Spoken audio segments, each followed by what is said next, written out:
Here in Danville, brought to you by Sparks Inc., Energy Inc., right here in Danville with another edition of the Andro Williams Show. Thanks to those guys for sponsoring this show and much more with Average Joe's, and especially right here being in their hometown. This is a beautiful thing that they've done, and it's let us create another friendship with another great head coach and great school out here in Danville. And Coach, with all that being said, last week you guys played J.B. Pennington, who you knew going in was going to be a very, very tough, formidable opponent. You guys come up short in that game, but take us back to last Friday night and how it all transpired. Well, like I said before, in last week, Caleb is a guy, that just took that job, and he's following in, the rims of, the Tired Cats that was beforehand, and man, they brought a good product in, and I thought, they had to get together in a hurry after playing Madison Academy the week before. And, again, I thought the game was a swing early on. They take the opening drive and punch it down our throat and punch it in, and then we come back and we get a score and have a big long run there and tied up 7-7. And we think we end up going to be in the swing. We had to make some adjustments off the bat. But, you can tell the program as a whole, for the weight room part of it and the strength compared to our kids, you could just tell the difference in that ball game early on.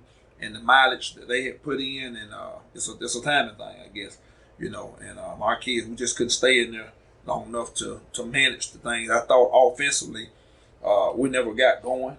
We didn't take advantage of the little things that they were presenting to us, and they were taking advantage of some things that we were able to do defensively to help themselves, and it sort of went from there. I was hoping that we would be able to maintain and get it in late in the fourth quarter and have an opportunity.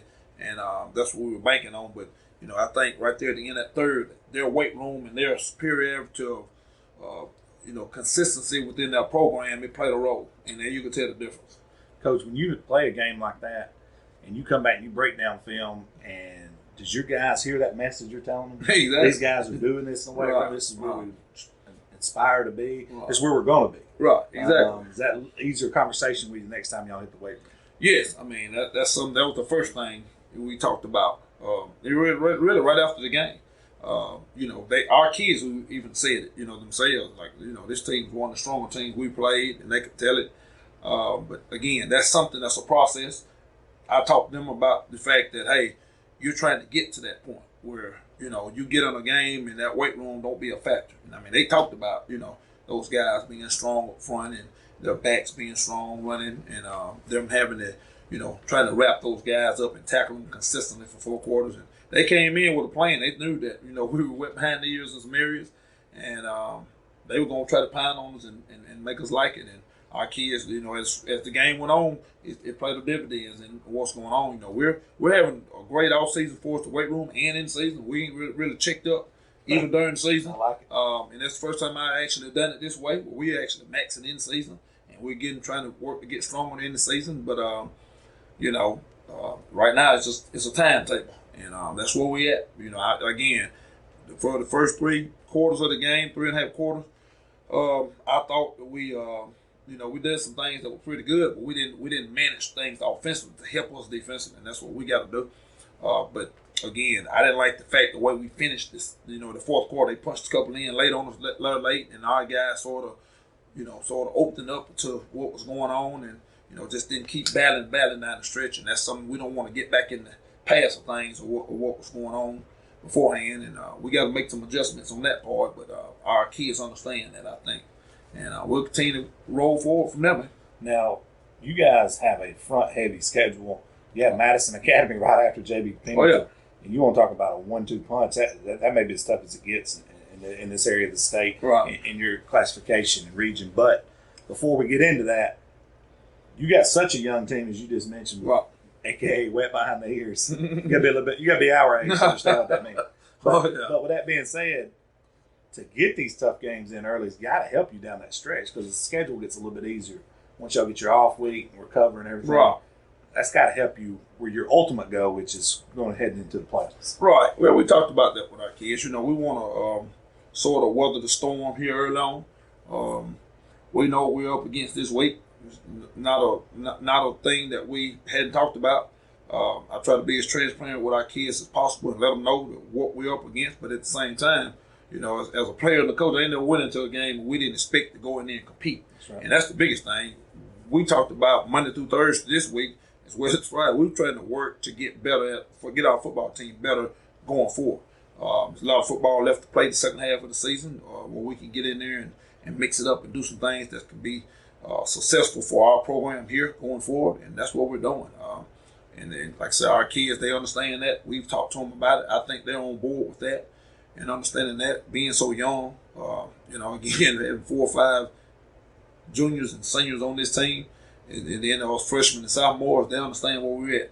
And, you know, I'm excited about the opportunity we're having to how they're going to respond, you know, to handling this deal early.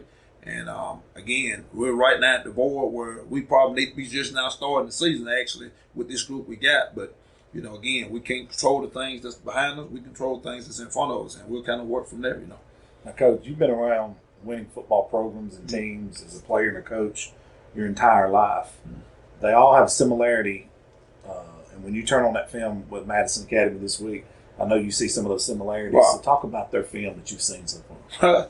They're very impressive. And look, you know, as one of our coaches keep referring, he said they sort of look like a college team up front with some things they do up front and what it reminds us of. And, you know, those are some things that, you know, we've taken note of that, hey, you know, we're going to see probably some of the best up front stuff that we've seen. They got a couple guys up there that's really some college prospect type guys. And even their running back, man, those guys are kind of, and they're young in some areas, you know. They got a corner that's a freshman. They got on offense that's a freshman, but, you know, they're up and coming, you know, up and coming guys for the most part. But again, you know, we're gonna go out and try to mix it up and see what happens through the course of a game, and you know, control the things we're able to control and kind of go from there, you know. But yeah, they're very impressive. You can tell they wear a coat. You can tell they're getting better as season goes along, and they play some pretty dang good competition as well. I mean, and people have mixed it up with them, and they've mixed it back up with those people. Their quarterback, he's a guy that's a gamer. You can tell he's a football player. He'll be one of the better ones we've seen for us quarterback. We've seen a couple good ones, and you know, like I said, you know, those guys they're putting their product together to make this run right now, and I mean, you can tell it, you know. And I know Godson and all those guys do a great job over there for us, coaching those guys up, and they know what's at stake and they know what's in front of them. So we have our hands full Friday night, but again, our main objective is to go in and compete and try to leave it on the field, you know, and get better as we go along. That was my next question. Turning the focus just strictly on Danville, what are some of the things that you gotta really dial in on this week to, you know, you got this one more game you got to compete in, and then you guys can finally catch a break, correct? Mm-hmm. Off week next week. Yeah, we're off next week, and then we actually come back the following week with our homecoming. And we'll play Lindsay Lane that week. And they'll play their varsity guys up against us during that time. But the biggest thing, we're going to compete this week. We want to try to let our quarterback understand how to manage the game a little bit more, where he don't have no pressure on him. Edinburgh's done a great job for us coming in at quarterback, dialing into what we're doing. Like I said, he's a gamer. He's a winner. We don't want to put no pressure on him. We want to let him just manage the game and do the things when he get opportunities to compete. Let him have that opportunity, and as well as our senior that's on the field offensively that's helping us, Gabe Taylor. We want him to try to not overdo things offensively, just kind of let it come to him and try to get everybody involved and manage the game. And our offensive line to help us. You know, I thought they did some great things last week blocking-wise, what we got better at. So we want to take small steps to getting better as we go along. And our young guys as a whole, they're sort of understanding that and trying to figure that out as we go along. So it's just right here in the cuff of this gauntlet that we're in the middle of. So again, I'm optimistic. You know, it's kind of, you know, people want, how can you stay upbeat about what's going on? But I know that we're working, and these guys are working as a whole to pick up what we're putting out, and just trying to get better each day. You know, being a winner each day, being a champion each day, and getting their best play.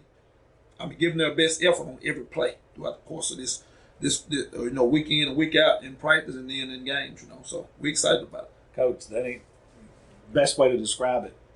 Weathering the storm. Yeah. You know, you're in the eye of the hurricane right now. Oh yeah. You won't get no tougher on your schedule than what you're about to face and what you just faced. But, Right. but man, you talk about a blessing in disguise, because now when these guys go back and work, they know what they're up against. Oh, ain't no doubt.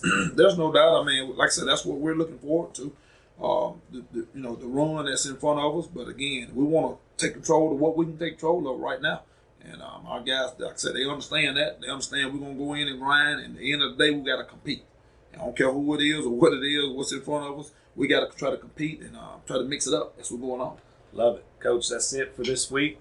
We'll be back here in 2 weeks with another Andro Williams show when you guys are ready to host Lindsay Lane. And Coach, we'll see you then. Appreciate what you guys do, and appreciate what Sparks, Energy, and all do for football and our program here at Danville High School. Thank you, sir.